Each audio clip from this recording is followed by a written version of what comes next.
ఉదయం 4 గంటల సమయంలో రాజమండ్రి దగ్గర చిన్న గ్రామం. పల్లె మొత్తం పండగ వాతావరణంలో మునిగిపోయింది. ప్రతి ఇంటి ముందు మామిడి తోరణాలు, రంగవల్లులు, పసుపు వాసన. దూరంగా నాదధ్వనులు వినిపిస్తున్నాయి. ఈరోజు విజయ అక్క పెళ్లి. ఇంట్లో అందరూ పరుగులు, ఉరుకులు పెడుతున్నారు కానీ విజయ మాత్రం అద్దం ముందు నిలబడి తన జడలో మల్లెపూలు పెట్టుకుని తనని తాను చూసుకుని నవ్వుకుంటుంది. ఈరోజు అక్క పెళ్ళి. నా జీవితంలో కూడా ఏదో మారబోతుంది అని నాకెందుకో అనిపిస్తుందని మనసులో తాను అనుకుంది. విజయ ఇంకా రెడీ కాలేదా అని అమ్మ పిలుపుతో హడావిడిగా బయటకు వచ్చింది. ఆవరణలో అడుగు పెట్టగానే ఒక బలమైన గాలి వీచింది. అదే సమయంలో గేటు దగ్గర కారు వచ్చి ఆగింది. కారులోంచి తెల్లటి కుర్తీ, బ్లూ జీన్స్ వేసుకున్న ఒక అబ్బాయి దిగాడు. చేతిలో బ్యాగ్, ముఖంపైన ప్రశాంతమైన చిరునవ్వు.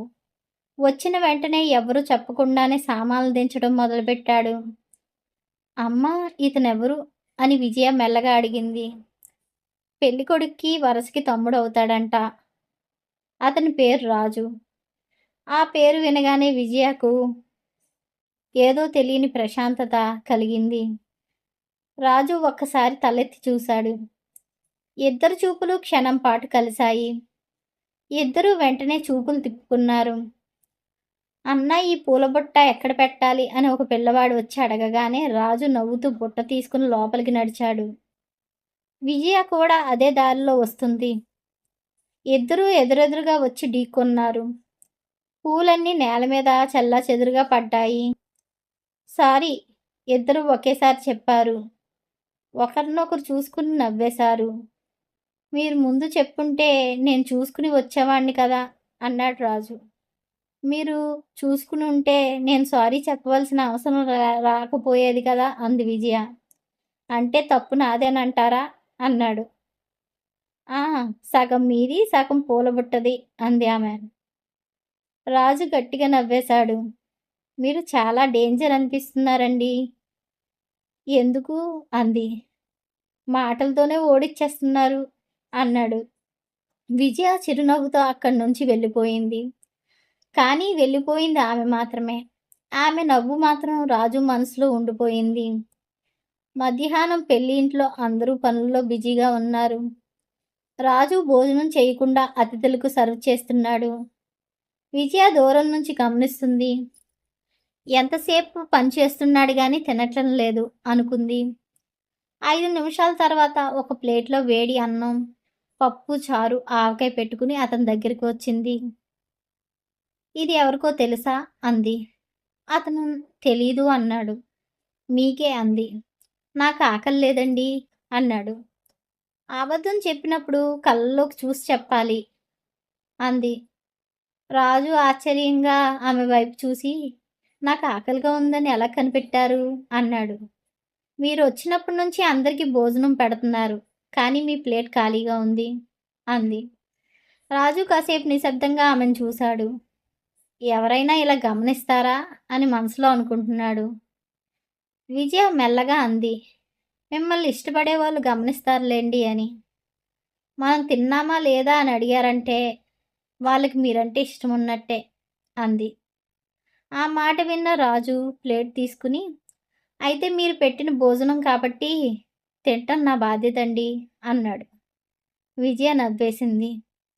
సాయంత్రం 5 గంటలకు ఇంటి వెనక తోటలో మల్లెపూలు పరిమళం గాలిలో కలిసిపోయింది. పెళ్లి హడావుల్లో ఎవరికీ తీరిక లేదు. విజయ చేతిలో పూలపట్టు పట్టుకుని ఒంటరిగా నడుస్తుంది. అదే సమయంలో ఎదురుగా రాజు వచ్చాడు. ఒక నిమిషం మీతో మాట్లాడాలి అన్నాడు. ఆమె ఆగింది. నాకు ఒక సందేహం అండి. ఇంట్లో చాలామంది ఉన్నారు. అందరితో మీరు నవ్వుతూ మాట్లాడతారు. నాతో మాత్రం ఎందుకో కొంచెం దూరంగా ఉంటారు. విజయ మెల్లగా నవ్వింది. దూరంగా ఉంటున్నానా అంది. అవును, అందరితో 5 నిమిషాలు మాట్లాడతారు. నాతో 5 సెకండ్లు కూడా మాట్లాడరు అంది అన్నాడు. విజయ కాసేపు అతని కళ్ళల్లోకి చూసి, కొంతమంది మనుషులతో ఎక్కువ మాట్లాడితే మనసుకు ఎక్కువ అలవాటు పడిపోతామండి, ఆ భయంతో అంది.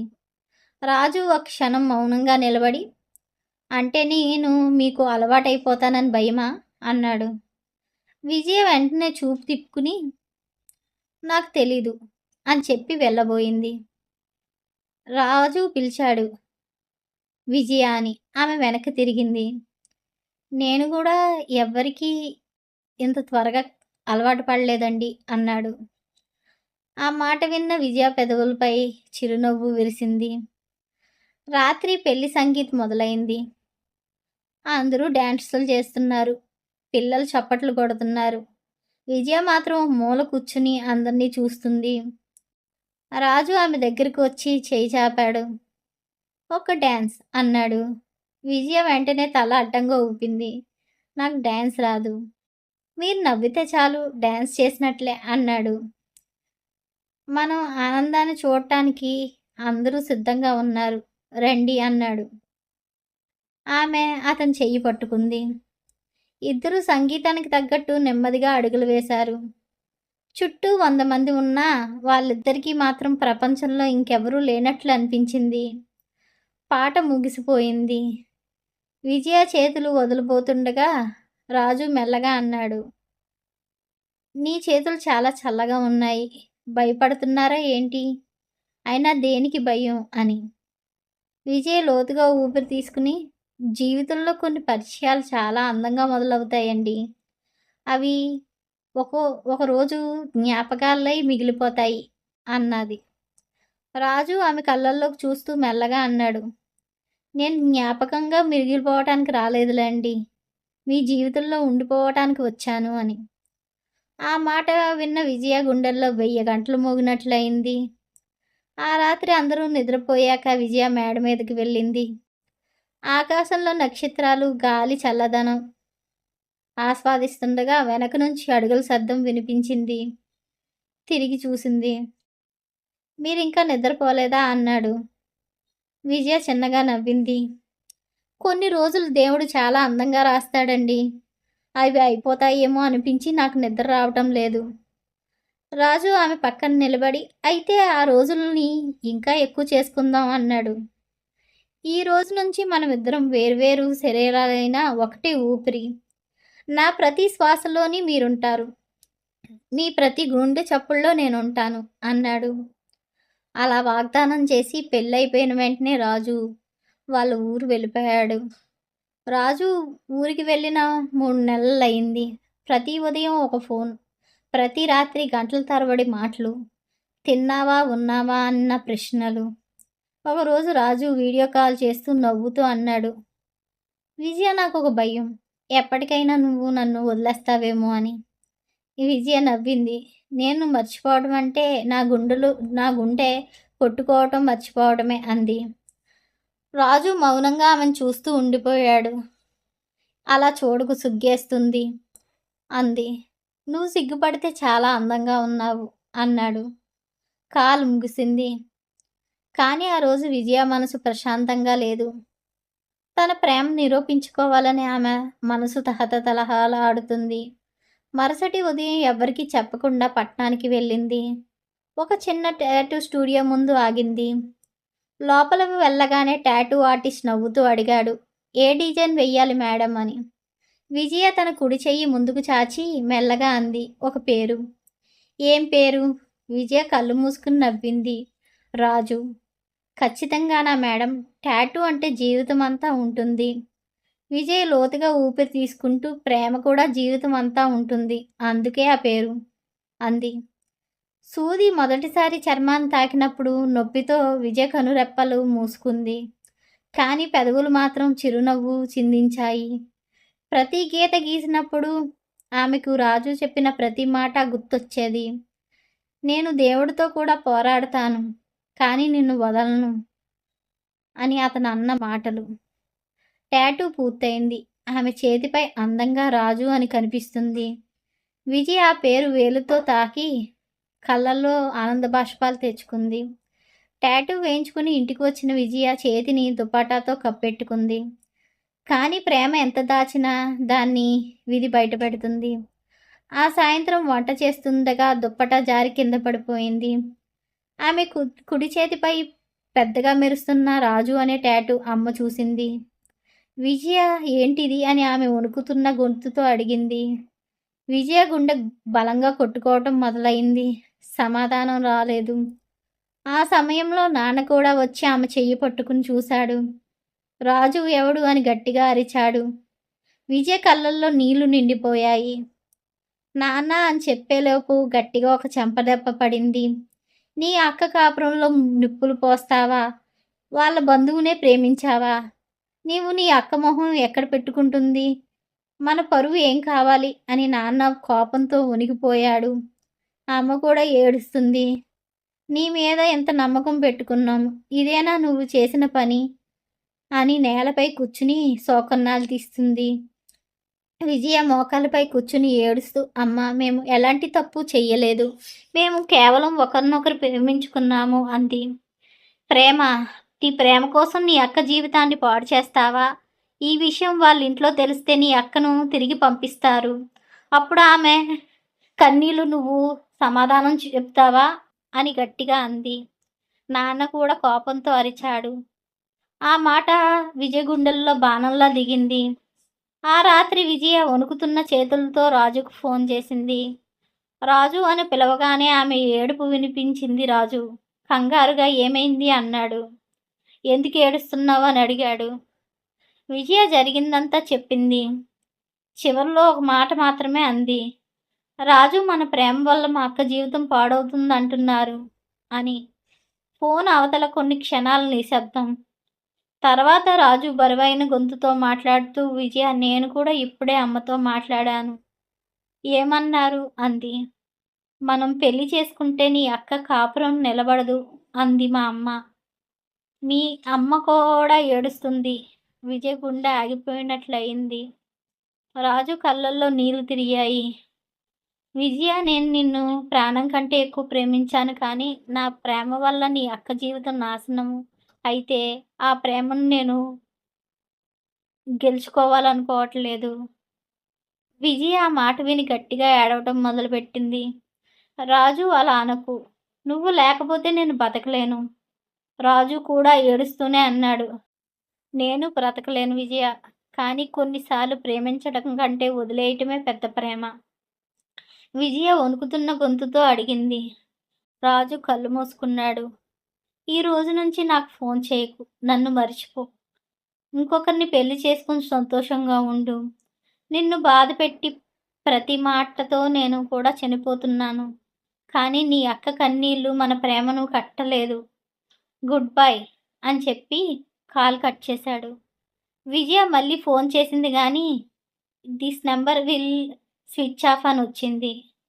ఆ ఒక్క రాత్రిలో ఇద్దరు బ్రతికున్నా కానీ వారి ప్రేమ నిశ్శబ్దంగా చనిపోయింది. తన చేతిలో ఉన్న రాజు అనే టాటూను చూసి మెల్లగా ముద్దు పెట్టుకుంది.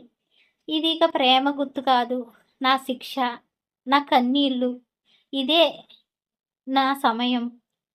దూరంగా మరో ఊర్లో ఉన్న రాజు తన ఫోను విజయ ఫోటో చూస్తూ ఏడుస్తున్నాడు. అతని తల్లి వచ్చి ఫోన్ తీసేసింది. నిన్ను మర్చిపో రాజు. అది అందరికీ మంచిది. రాజు కళ్ళు మూసుకుని ఒకటే మాట అన్నాడు. విజయను వదులుకోగలనమ్మా, కానీ ప్రేమను కాదు. నిశ్చితార్థం రోజు ఇంటి ముందు పందిర, బంధువులు సందడి, మంగళవాద్యాలు. అందరూ విజయ ముఖంలో నవ్వు వెతుకుతున్నారు కానీ ఆమె నవ్వు మర్చిపోయి చాలా నెలలైంది. పసుపు చీర కట్టుకుని అద్దం ముందు నిలబడి ఉంది. అద్దంలో తన ముఖం కనిపించట్లేదు. రాజు అనే టాటూ కనిపిస్తుంది.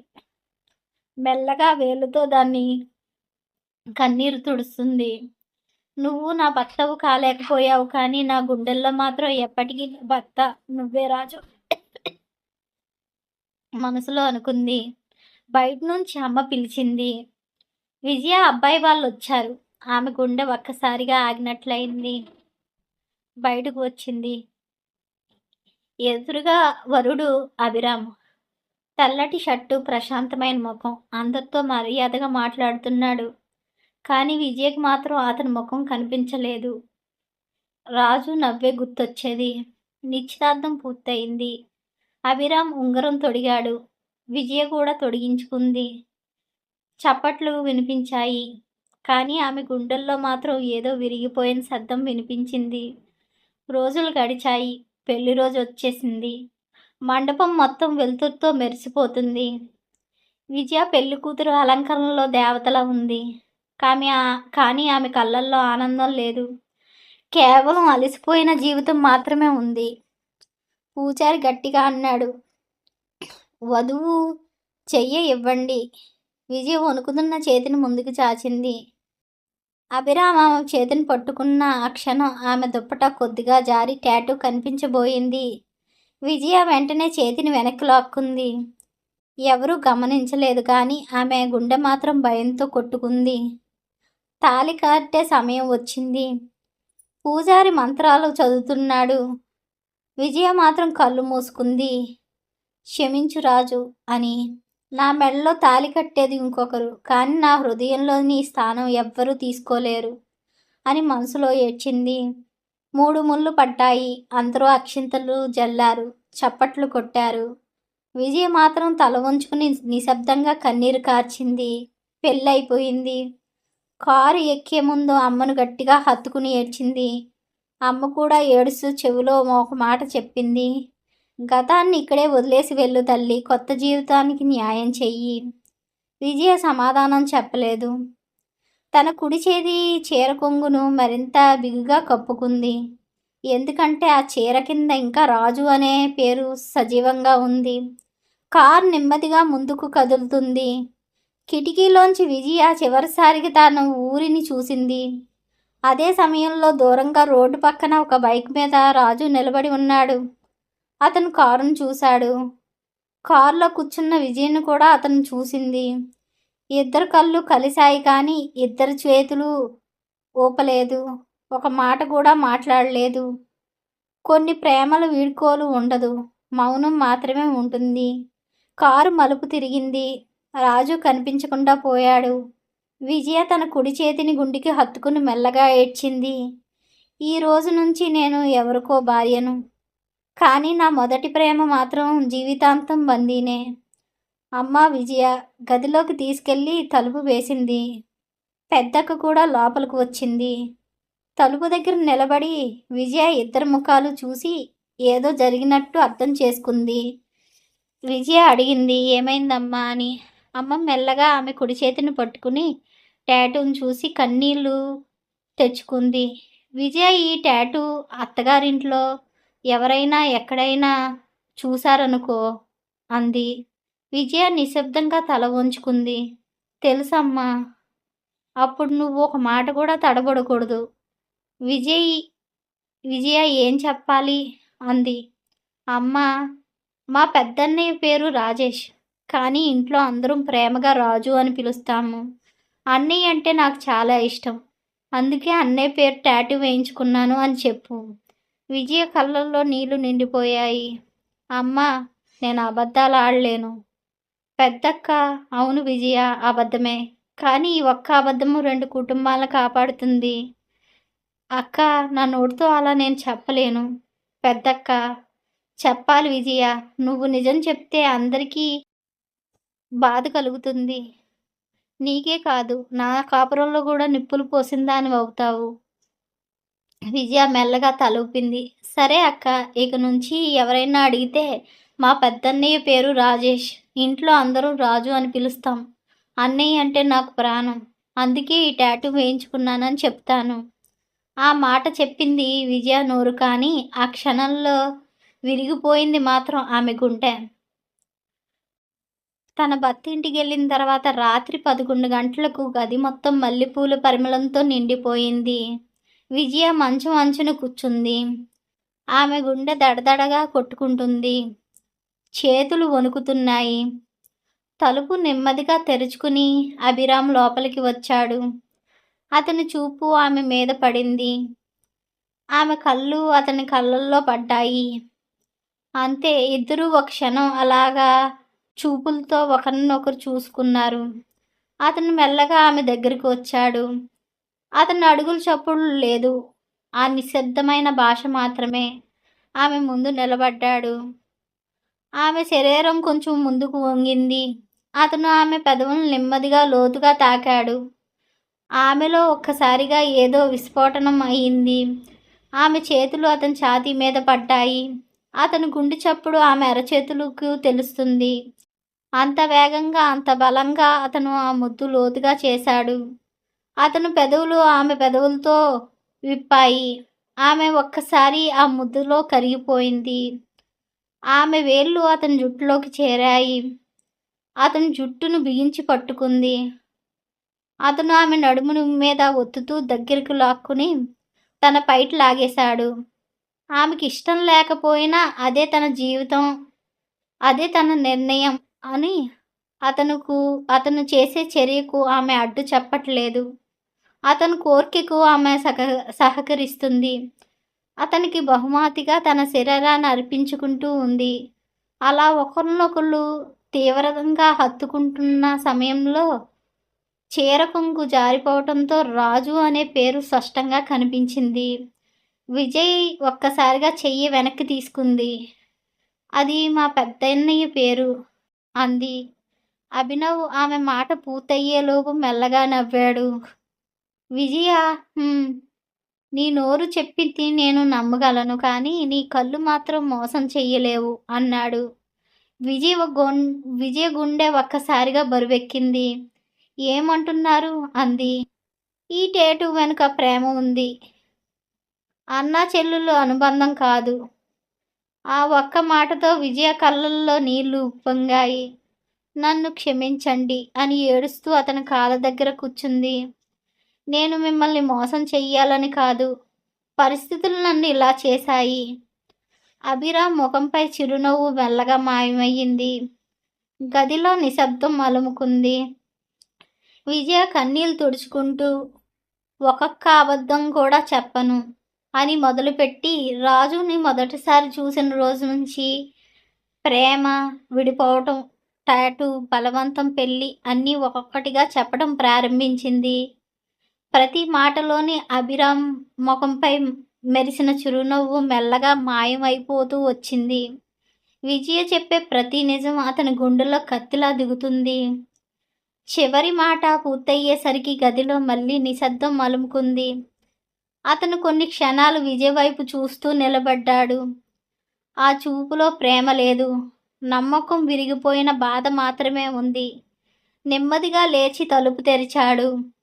హాల్లోకి వచ్చి గట్టిగా అరిచాడు. అమ్మా! ఆ అరుపుతో ఇంట్లో ఉన్న వాళ్ళంతా ఉలిక్కిపడి బయటకు పరిగెట్టుకుని వచ్చారు. ఏమైంది అభి అని తల్లి వణుకుతున్న గొంతుతో అడిగింది. అమ్మా, ఈ అమ్మాయి చెడిపోయింది. నా జీవితంలోకి రాకముందరే ఇంకొకరిని ప్రేమించింది. అతని పేరును తన చేతిపై టాటూగా వేయించుకుంది. ఆ నిజం దాచిపెట్టి నన్ను పెళ్లి చేసుకుంది. అతను ఒక్కసారిగా కోపంతో అరిచాడు. ఇది పెళ్ళా? ఇది మోసం. నా జీవితంతో ఆటలాడుకోవడానికి నేనే దొరికానా అని ఉక్రోషపడుతున్నాడు. ఒక్క నిజం చెప్పు ఉంటే ఈ పెళ్ళి అసలు జరిగేది కాదు. నన్ను మోసం చేసింది. తల్లి నిశ్శబ్దంగా నిలబడిపోయింది. అభిరామ్ ఆగకుండా ఆవేశంగా మాట్లాడుతూనే ఉన్నాడు. నా భార్య మొదటి రాత్రి నాకు ప్రేమను కాదు, ఇంకొకడితో తన ప్రేమ కథను బహుమతిగా ఇచ్చింది. నేనేం పాపం చేశానమ్మా అని అభిరామ్ కోపంతో విజయ్ జుట్టును గట్టిగా పట్టుకుని హాల్లోకి ఈడ్చుకుంటూ తీసుకొచ్చాడు. ఆడ హడావిడిలో విజయ చీర అస్తవ్యస్తంగా మారిపోయింది. వణుకుతున్న చేతులతో దాన్ని సరిచేసుకోవాలని ప్రయత్నించినా అతను ఆగలేదు. సిగ్గు, భయం ఆమెను లోపల నుంచి విరిచేశాయి. తలెత్తి ఎవరి ముఖం చూసే ధైర్యం కూడా ఆమె చేయలేకపోయింది. ఇంట్లో ఉన్న వారంతా షాక్తో చూస్తుండగా విజయ తల వంచుకుని నిశ్శబ్దంగా ఏడుస్తూ నిలబడిపోయింది. ఆమె కన్నీటి చుక్కలు ఒక్కొక్కటిగా నేలపై జారుతుండగా ఆ ఇంటిలో నిశ్శబ్దం మరింతగా భారంగా మారింది. అభిరామ్ తల్లి కోపంతో విజయ మెడలో తాళిని బలంగా పట్టుకుంది. ఇలాంటి అమ్మాయి మా కోడలుగా ఉండే అర్హత లేదు అని చేదరించి అరిచింది. విజయ ఒక్కసారిగా ఆమె కాళ్ళపై పడిపోయింది. అత్తయ్య, దయచేసి నా తాళి తీయకండి. ఇది నా భర్త కట్టిన తాళి. దయచేసి దీన్ని నాకు దూరం చెయ్యొద్దు అని ఏడుస్తూ దాన్ని పట్టుకుంది. కానీ ఎవ్వరూ ఆమె కన్నీళ్లు చూడలేదు. ఎవ్వరూ ఆమె మాట వినలేదు. విజయ తల్లి, తండ్రి అవమానంతో తల వంచుకుని నిలబడ్డారు. ఒక్క మాట మాట్లాడే ధైర్యం కూడా ఎవ్వరికీ లేదు. చివరికి విజయ తండ్రి ఆమె చేతిని పట్టుకుని లేపాడు. పదమ్మా అన్న ఒక్క మాటతో విజయ మళ్ళీ వెక్కి వెక్కి ఏడ్చింది. వెళ్లే ముందు ఒక్కసారి అభిరామ్ వైపు చూసింది. అతను మాత్రం ముఖం తిప్పుకున్నాడు. ఆ ఒక్క చూపుతోనే ఆమెకు అర్థమైంది. విజయ్ చేతిలో తాళిని గట్టిగా పట్టుకుని వణుకుతున్న అడుగులతో ఆ ఇంటి గడప దాటింది. ఆమె వెనక్కి తిరిగి ఆ ఇంటిని చివరిసారిగా చూసింది. కళ్ళల్లో ఆశ లేదు, బ్రతకాలన్న కోరిక లేదు, గుండె నిండా బాధ మాత్రమే ఉంది. ఈ రోజు నుంచి నేను తాళి ఉన్న భర్త లేని ఆడదాన్ని, బ్రతికున్న జీవితం లేని మనిషిని అని మనసులో అనుకుంది. కారు నెమ్మదిగా కదులుతూ ముందుకు వెళ్ళింది. విజయ గుండెలపై తాళి ఉంది.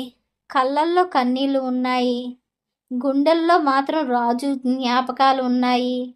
అభిరామ్ ద్వేషం ఉంది. తన జీవితంపై శాశ్వతమైన చీకటి మాత్రమే మిగిలింది. ఆ ఒక్క రాత్రిలో విజయ కలలు విరిగిపోయాయి. ఆమె జీవితం మొత్తం శాశ్వతంగా నాశనమైపోయింది. మండుతున్న కట్టెని తీసుకుని ఆ పచ్చబొట్టు మీద గట్టిగా కాల్చుకుంది. నొప్పితో కేకలు వేసిన ఆమె చేతిని వెనక్కి తీసుకోలేదు. ఈ పేరు నా జీవితాన్ని శాశ్వతంగా నాశనం చేసింది అని వెక్కి వెక్కి ఏడుస్తూ ఆ పచ్చబొట్టుని పూర్తిగా కాలిపోయే వరకు అలాగే కాల్చుకుంది. చేతిపై మంట, గుండెల్లో తీరని బాధ. ఆ ఒక్క క్షణంలో విజయ తన జీవితం అంతా బూడిదైపోయిందనే భావనతో కూలిపోయింది.